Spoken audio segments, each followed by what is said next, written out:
ஆமேன். ஒரு விஷயம் கூட கண்களை மூடி ஜெபிக்கலாம். ஆண்டவரே, இந்த நல்ல அருமையான வேலைக்காக நன்றி செலுத்துகிறேன் இயேசப்பா. இந்த நேரத்தில் கூட அப்பா நான் பேசக்கூடிய வார்த்தை என்னை மறைத்து அப்பா ஆண்டவரே நீரே வெளிப்படுங்க ராஜா. தடையாக இருந்த காரியங்கள் அனைவற்றையும் நீக்கி போடுங்க இயேசுப்பா. உடைய கத்தில் ஒப்பு கொடுக்குறோம். இயேசு கிறிஸ்து மூலமாக கேட்குறேன்னு சொல்லி நல்ல பிதாவே, ஆமேன். அந்த வசனத்தில் பார்த்தீங்கன்னா, எல்லாம் முடிந்தது என்று அறிந்து வேத வாக்கியம் நிறைவடையத்தக்கதாக அவர் தாகமாக இருக்கிறேன் என்றார். அதுக்கப்புறம் என்ன நடக்குதுன்னா, அங்கே இருந்தவர்கள் காடியை தொட்டு ஈசோப்பில் மாட்டி அவருக்கு குடிக்க கொடுத்தார்கள். இப்போது இந்த தாகம் அப்படின்ற வார்த்தை எதை குறிக்குது? தாகம் அந்த வார்த்தை வந்து எதை குறிக்குது? ஆத்தும தாகம். அடுத்து வேற ஏதாச்சும்? தண்ணி தாகம், கண்டிப்பாக தண்ணி தாகம். வேற ரட்சிப்புக்காக ஒரு தாகம். சரி, இத்தனை தாகங்கள் இருக்குது. ஆனால் வந்து நான் இப்போ எந்த தாகத்தை குறித்து பேச போகிறேன்னா, ஆத்தும தாகத்தை குறித்து நான் இப்போ பேச போகிறது கிடையாது. இயேசுவோட ஆத்துமா, அந்த இயேசுவோட ஆத்துமா எந்த அளவுக்கு தாகமாக இருந்துச்சு அப்படின்றத குறித்து நான் ஒரு 4 காரியங்கள் சொல்கிறேன். அது வந்து என்னென்ன விஷயம்னா, ஏன் இந்த தாகம் வந்து இயேசப்பாக்கு ஏற்பட்டுச்சு, அதுக்கப்புறம் எப்படிப்பட்ட தாகத்தை வந்து இயேசப்பா அனுபவிச்சார், எதற்காக அந்த தாகத்தை ஏற்றுக்கொண்டார், அதனால நம்மளுக்கு என்ன பலன், இந்த 4 விஷயத்தை வந்து நம்ம இப்போ பார்க்கலாம். சரிங்களா?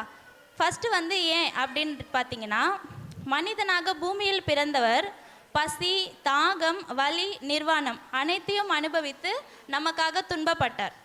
இது வந்து உபாகமம் 28 அதிகாரம் எல்லாருக்கும் தெரிஞ்சது தான். முதல்ல வந்து 14 அதிகாரம் என்ன இருக்கும்னா ஃபுல்லாக ஆசீர்வாதங்கள் இருக்கும். அதுக்கப்புறம் பார்த்தீங்கன்னா அந்த அதிகாரம் முடிகிற வரைக்குமே சாபங்கள் தான் சொல்லியிருப்பார்.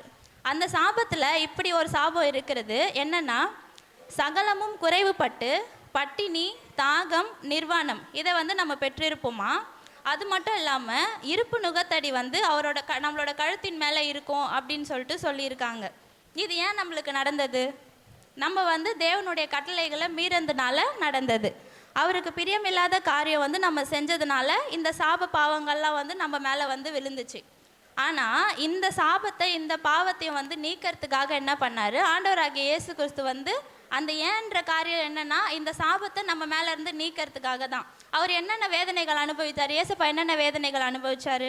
ஃபஸ்ட்டு வந்து சகலமும் குறைவுபட்டு, தேவனுடைய குமாரனாக இருந்த ஒருத்தர் எல்லாமே குறைவுபட்டு குறைவான மனுஷனாக வந்து முதல்ல பூமியில் பிறந்தார். சரிங்களா? ரெண்டாவது விஷயம் பார்த்தீங்கன்னா பட்டினி. அவரை கண்டிப்பாக அவரை சிறைப்பிடிச்சாங்க. சிறைப்பிடிச்சதுலேருந்து அவருக்கு சாப்பிட எதுவுமே கண்டிப்பாக கொடுத்துருக்க மாட்டாங்க. அந்த பட்டினியை அவர் அனுபவித்தார். அடுத்ததாக தாகம். தாகம் அதை பற்றி தான் நான் இப்போ பேசிகிட்டு இருக்கேன். தாகத்தை குறித்து சொல்லி பார்க்கலாம் பின்னாடி. அதுக்கப்புறம் நிர்வாணமாக இருந்திருப்பாங்க. ஏசப்பாவோடைய உடைகளை சீட்டு போட்டாங்கன்னு சொல்லிட்டு இப்போ முன்னாடி அங்கிள் பேசினாங்க, அவங்க சொன்னாங்க. அதே மாதிரி அவரை நிர்வாணப்படுத்தி சிலுவையில் அரைஞ்சாங்க. ஓகேங்களா? அதுக்கு அடுத்தது இன்னொரு விஷயம் என்னென்னா, இருப்பு நுகத்தடியை கழுத்தின் மேல் இருக்கும் அப்படின்னு சொல்லிட்டு. நுகத்தடினா என்னன்னு தெரியுமா யாருக்காச்சும்? நுகத்தடி அப்படின்னா ஏதாச்சும்? ஆமாம், மாடு வந்து வண்டி சுமைகளை சுமக்கிறதுக்காக என்ன பண்ணுவாங்க, அந்த கழுத்து மேலே அந்த ஒரு கட்டை மாதிரி வச்சுருப்பாங்க. அந்த கட்டையை வச்சுட்டு அதுக்கு அதனால தான் அந்த மொத்த சுமையுமே அதால் சுமக்க முடியும். ஏசப்பாவை என்ன பண்ணாங்க, அந்த சிலுவையை வந்து சுமந்து அந்த பாரத்தை இழுத்துக்கொண்டு நம்மளோட பாவ பாரங்களை அவர் சுமந்து போகிற அளவுக்கு ஒரு விஷயம் ஒன்று நடந்தது. இந்த விஷயங்களை தீர்க்கறதுக்காக தான். ஏன் அப்படின்ற வார்த்தைக்கு வந்து இதான் வந்து பதில். சரிங்களா? ரெண்டாவது வார்த்தை, எப்படிப்பட்ட தாகத்தை அவர் அனுபவித்தார். தேவகுமாரன் வந்து பிறக்கிறதுக்கு முன்னாடியே அவரோட சிலுவை மரணம் தீர்மானிக்கப்பட்டது, தீர்க்க தரிசனமாக உரைக்கப்பட்டும் விட்டது. சரிங்களா? அதை குறித்து சில வசனங்கள் நம்ம பார்க்கலாம். சங்கீதம் 143:6.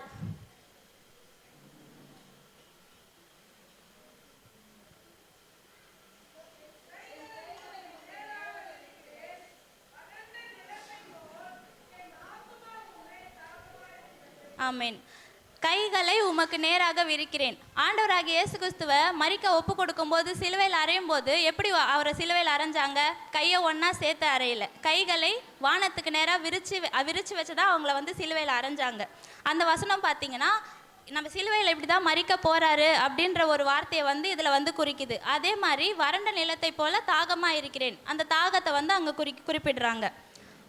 அடுத்த வசனம் பார்த்தீங்கன்னா சங்கீதம் 63:1.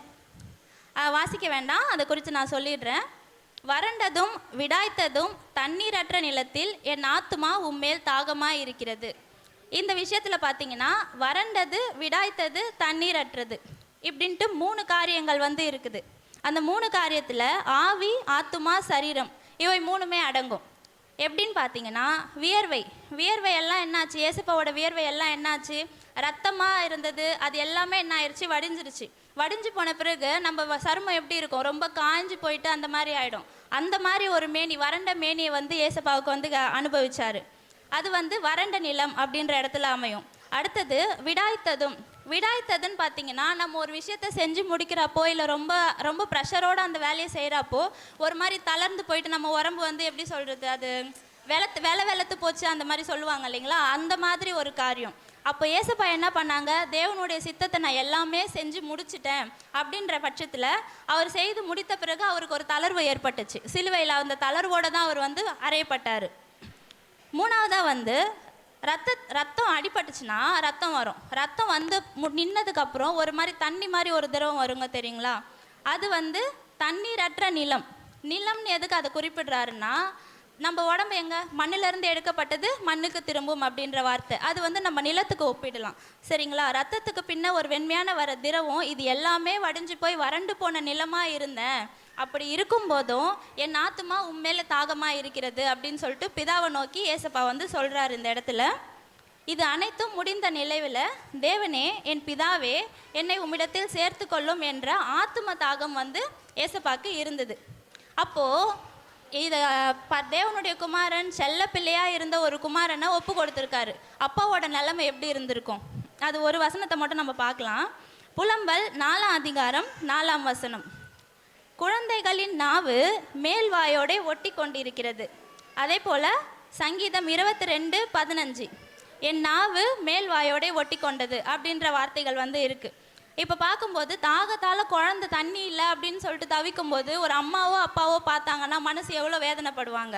அதை விட அதிகமாக அவரோட செல்ல பிள்ளையாக இருந்த குமாரனை வந்து என்ன பண்ணார், கொடுத்ததுனால ஏசப்பா வந்து பரமபிதா வந்து ரொம்பவே வேதனைப்பட்டார். அடுத்தது, இப்பொழுது இங்கே இருக்கிற வந்து பலருக்கு தாகம் இருக்கும். ஏன்னா இது வந்து வெயில் காலம் இல்லைங்களா, எல்லாருக்கும் கண்டிப்பாக தண்ணி தாகம் எடுக்கும், அந்த மாதிரி இருக்கும். நம்மளோட தாகத்தை என்ன பண்ணிடலாம், தண்ணி குடித்தா தாகம் வந்து தணிஞ்சு போயிடும். ஆனால் தேவகுமாரன் இயேசு கிறிஸ்து கூறிய தாகம் வந்து சாதாரண தாகம் கிடையாது அப்படின்ட்டும், அக்கினியின் மத்தியில் இருக்கிற ஒரு மனுஷன் படக்கூடிய வந்து ஒரு தாகம், நம்ம நெருப்புக்குள்ளே இருக்கும்போது ஒரு தாகம் இருக்கும் பார்த்தீங்களா, அந்த மாதிரி ஒரு தாகத்தை வந்து தேவன் அனுபவிச்சார் அப்படின்னு சொல்லிட்டு வேதாகம வல்லுநர்கள் வந்து ஒரு சிலர் சொல்கிறாங்க. அது எப்படின்னா, பாவமே அறியாத ஒருத்தரை வந்து இந்த மாதிரி நம்ம பாடுபடுத்தும் போது நம்மளோட நரகத்தில் நம்ம போயிட்டு இந்த மாதிரி நம்ம பாடுபடக்கூடாது அப்படின்ற ஒரு காரியத்துக்காக என்ன பண்ணார்னா, அந்த நரகத்தோட அக்கினியோட தழலை வந்து நம்ம மேலே படக்கூடாது அப்படின்றதுக்காக அந்த நரக வேதனை வந்து தாகத்தை வந்து அவர் வந்து அனுபவிச்சார். ஓகேங்களா? இப்போ வந்து 3வது காரியம், எதற்காக இதை ஏற்றுக்கொண்டார். சங்கீதம் 69:21 நம்ம வாசிக்கிறோம், என் ஆகாரத்தில் கசப்பு கலந்து குடிக்க கொடுத்தார்கள், என் தாகத்துக்கு காடியை கொடுத்தார்கள்.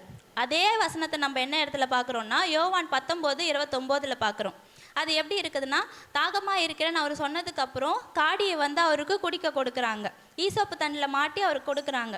இந்த இடத்துல ஈசோப்பு அப்படின்ற வார்த்தை எதை குறிக்குதுன்னா, அது வந்து ஒரு வகையான தாவரம்.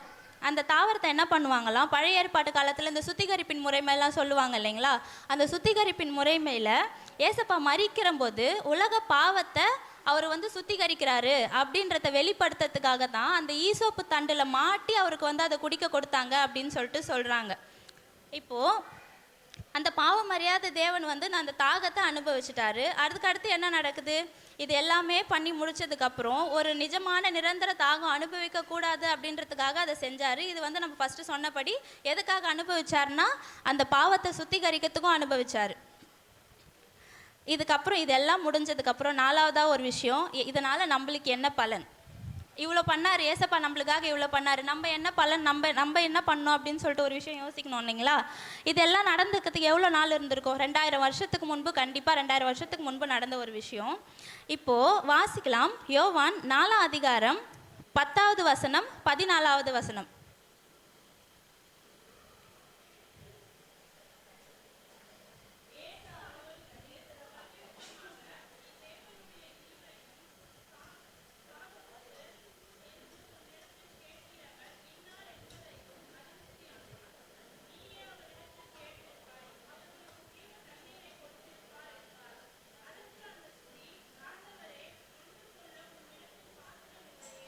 14 ஸ்ட்ரைட்டாக போயிடலாம். 14 படிச்சிருங்க.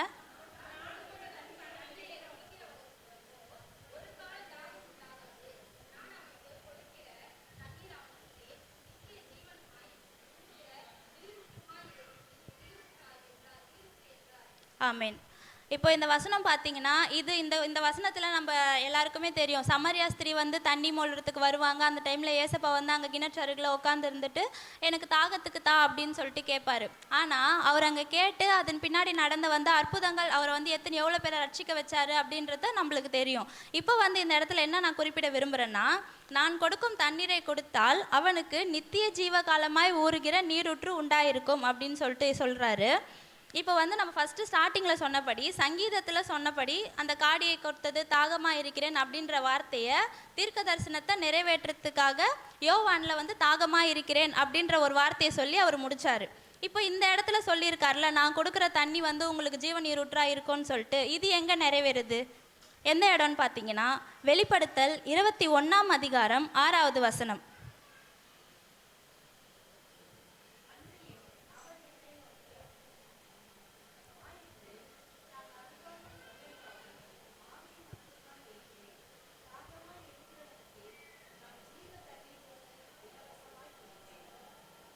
ஆமீன். இதில் என்ன சொல்கிறாங்கன்னா, தண்ணீர் அவர் வந்து ஆயிற்று முடிந்ததுன்னு சொல்லிட்டு எப்படி அந்த வார்த்தையை முடிந்தது தாகமாக இருக்கிறேன் அப்படின்னு சொல்லிட்டு எந்த விதத்தில் ஆரம்பித்தாரோ, அதே மாதிரி இங்கே ஆயிற்று அப்படின்னு சொல்லிட்டு, நான் ஆதி அந்தம் அல்பா ஒமேகா எல்லாமே நானாக தான் இருக்கிறேன். இப்போ வந்து ஜீவ தண்ணீர் ஊற்று, அங்கே நம்ம யோவானில் வாசித்த பிரகாரமாக ஜீவ நீரூற்றை அவனுக்கு கொடுப்பேன் அப்படின்னு சொன்ன பிரகாரமாக இந்த இடத்துல பார்த்தீங்கன்னா ஜீவ தண்ணீர் ஊற்றை அவருக்கு வந்து கொடுப்பேன் அப்படின்னு சொல்லிட்டு சொல்கிறாரு. அவனுக்குள்ளே நான் வந்து இலவசமாய் வந்து அவன் என்கிட்ட பெற்றுக்கலாம் அப்படின்னு சொல்லிட்டு சொல்கிறாரு. இப்போது நம்ம என்ன இதுக்கு மேலே நம்மளோட நோக்கம் என்னவா இருக்கணும்? அவங்க வந்து நம்ம வந்து ஏசப்பாவுக்கு தாகம் இருந்துச்சு. அந்த தாகம் வந்து எதுக்காகனா மக்களை வந்து ரட்சிக்க வைக்கணும் அப்படின்றதுக்காக இருந்தது. நம்ம என்ன தாகத்தை யோசிப்போம்? ஆத்ம தாகத்தை தான் யோசிப்போம். ஆத்ம தாகம் மற்றவங்களோட ஆத்ம தாகத்தை மட்டும் குறிக்காம நம்ம ஆத்மா மேலேயும் நம்மளுக்கு ஒரு தாகம் இருக்கணும். நம்ம ஆத்மா வந்து நித்திய ஜீவ தண்ணீரை பெற்றுக்கொள்ளணும், ஜீவ தண்ணீர் ஊற்றா இருக்கணும். இப்போது நம்ம ஜீவ நீரூற்று இல்லாமல் நம்மளே தாகமாக இருக்கும்போது அடுத்தவங்க கிட்ட போயிட்டு நீங்கள் ஜீவ நீரூற்றா இருங்க, நீங்கள் தாகமாக இருந்தால் என்கிட்ட வந்து பேசுங்க அப்படின்னு சொல்லிட்டு நம்மளால சொல்ல முடியாது. அதனால நம்ம என்ன பண்ணோம்னா, ஜீவ தண்ணீர் ஊற்றாய் நம்ம முதல்ல மாற்றிக்கிட்டு நம்மளை நித்திய ஜீவனுக்குள்ள நம்ம ஆத்மாவை வழி நடத்திட்டு அதன் பின்னு தான் நம்ம அடுத்த ஆத்மாவை வந்து நம்மளால சேமிக்க முடியும் அப்படின்னு சொல்லிட்டு இந்த வசனங்களை நான் நிறைவு செய்து கொள்கிறேன். கர்த்தர் தாமே இந்த வசனங்களை ஆசீர்வதிப்பாராக. ஆமென்.